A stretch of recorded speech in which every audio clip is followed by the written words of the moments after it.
مخکې ما دا خبره ذکر کړله چې امام احمد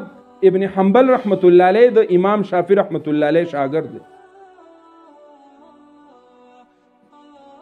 لوی علم یې حاصل کړی دی. د مصر نه هغه په ده پسې خط راولېږه په امام احمد ابن حنبل رحمت الله علیه پسې چې ته راشه او ستا په مصر کې ما ستا دپاره د روټۍ انتظام کړی دی. دته چې کله قافله راتله دته خط راورسېد. د چې خط کولاو کو وایي کته چې او دا خو زما استاد ما ته خط را لېږلی دی. دا خو په کار ماله وه چې زه تلی وی او بغیر د دعوته د خپل استاد خواله تلی وی. په هر حال د دې طرفه خط ولیکه او د دې ځای نه چې کومه قافله تله د کوفې نه نو هغې له خط ورکړه چې دا به امام شافعي رحمت الله علیه ته ورسوئ او ووایه ورته چې بله قافله کله درځي نو زه به ستا ملاقات له راشم. هغه ته خط ورسېد. بله قافله چې کله تلله نو دی د قابلې سره ملګری شو او روان شو. په مصر کې په هر لاره کې په هر بازار کې په هر روډ کې د مصر خلک راوتی دی. امام شافعي رحمت الله علیه غوندې لوی امام راوتی دی هغه استقبال کوي. نو چې خلک لوی سړی ویني چېرې دا د پلانکي سړي استقبال کوي نو بیا ټول خلک وځي. بادشاه تپوس وکوي دا څه معامله ده. وی دا امام احمد ابن حنبل رحمت الله علیه را روان دی. د هغې استقبال ته امام شافعي رحمت الله علیه وتی دی. وی ښه چې هغه وتی دی زه به هم وځمه او بیا چې بادشاه وځي نو د هغې سره وزیران هم ځي د هغې سره پوجیان هم ځي سیکورټي ګارډ اوس هم ځي او عوام هم راوځي. او د امام احمد رحمت الله علیه یو لوی نومو چې 14 لکه احادیث چاته یادي لوړ امامو.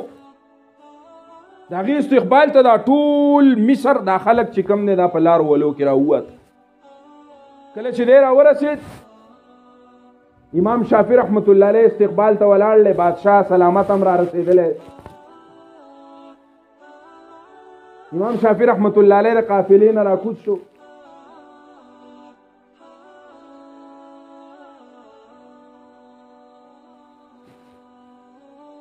ملګري ټول په دې چنډه کې اخلاص وکړئ. دا د ګیس پیسې دي نو یخني هم ده او دا مشران راځي دي جومات ته یخني نو ګیس پې لګي. لہذا ټول ملګري د اخلاص نه په دې کې چې کم دی تعاون وکړو. په هر حال امام شافعي رحمت الله علیه قافلې نه چې کوز شو امام احمد رحمت الله علیه امام شافعي رحمت الله علیه ملاقات وشو. بادشاه وایي چې دا به زما میلمه وي. بادشاه څه وایي دا به زما میلمه وي. امام شافعي رحمت الله علیه ورته وایي دا ما راغوښتی دی ما ول روټۍ انتظام کړی دی لہذا دی به زما میلمه او تم راځه. امام شافعي رحمت الله علیه ډېر مالدار سړی و سخي و. تم راځه هلته کې به روټۍ وخورې او دی به هم راشي دا ټول خلک به راشي. دی ولاړه هلته درستخان خور و بهترینه روټۍ تیاره وه. کېناسته روټۍ ته بادشاه داسې کېناست یو طرف ته امام احمد رحمت الله علیه کېناست. روټۍ خوراک شروع شو او تاسو عام لیدلی کله چې یو میلمه د چا که راشي نو ماشومانی یا عام خلک او دومره لوی میلمه راغلی نو هغه ته ګوري په هغه باندې نظري ته چې نوڼۍ وله شمارئ. هغه راغلی او ناسو روټۍ خوړه ټولو خلکو روټۍ وخوړه او امام احمد بن حنبل رحمت الله علیه خطې دی روټۍ خوري لګیا دی روټۍ خوري لګیا دی روټۍ. ماشومان هم حیران دي چې خدای او دی چاته ګوري نه. بادشاه روټۍ هر چا روټۍ وخوړه دی د ټولو نه په اخره کې پاسېد. کله چې د ټولو نه دی په اخره کې پاسېد امام شافعي رحمت الله علیه کور ته راغی. د کور ماشومان ورته وویل بابا تا خو وایي چې دا دومره لوی عالم دی دومره لوی احادیث ورته یاد دي او په کار خدا ده چې روټۍ دومره وخوړی شي. سنت طریقه دا ده چې 3 خانې ته په خېټه کې جوړې کړي. یوه د روټۍ دپاره یوه د اوبو دپاره او بله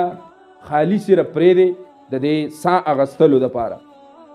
او هغه نښتې روټۍ وخوړه. پیغمبر هم دغه طریقه ښوولله چې به دغه طریقه سره روټۍ خوري. او مونږ خو چې پردی خیرات ول دی هم روټۍ ول ده نو بس بیا خو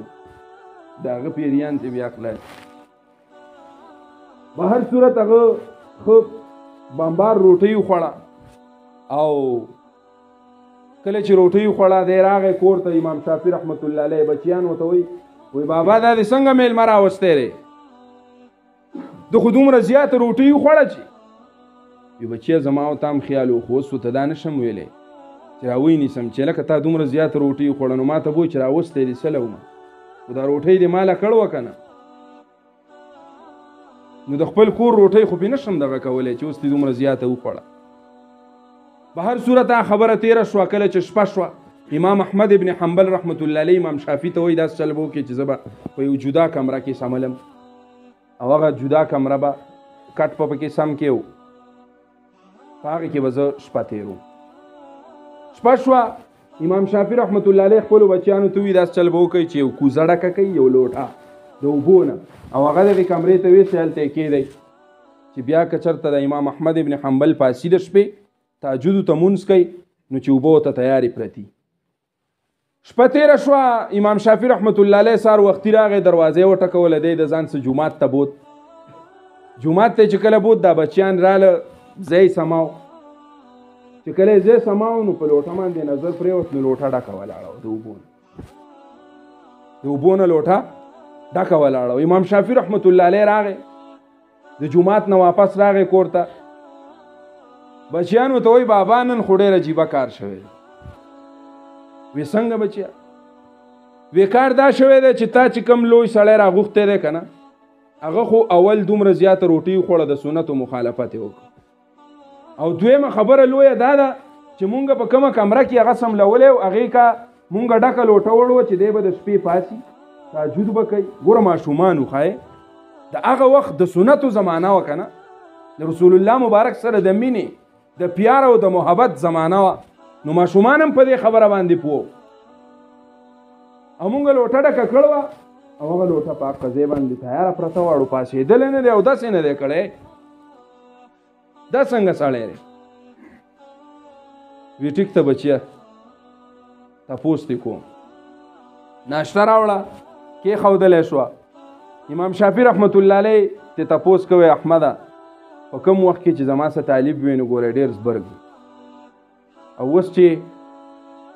فارغ شوی او تلی نو ډېر بدل شوی تهجدو ته به پاسېدې په سنتو به دې عمل کو ګوره اولنۍ خبره خو څنګه څه مسله ده جي بیا اولنۍ خبره خو دا ده چې ویلی خو ورته نشمه خو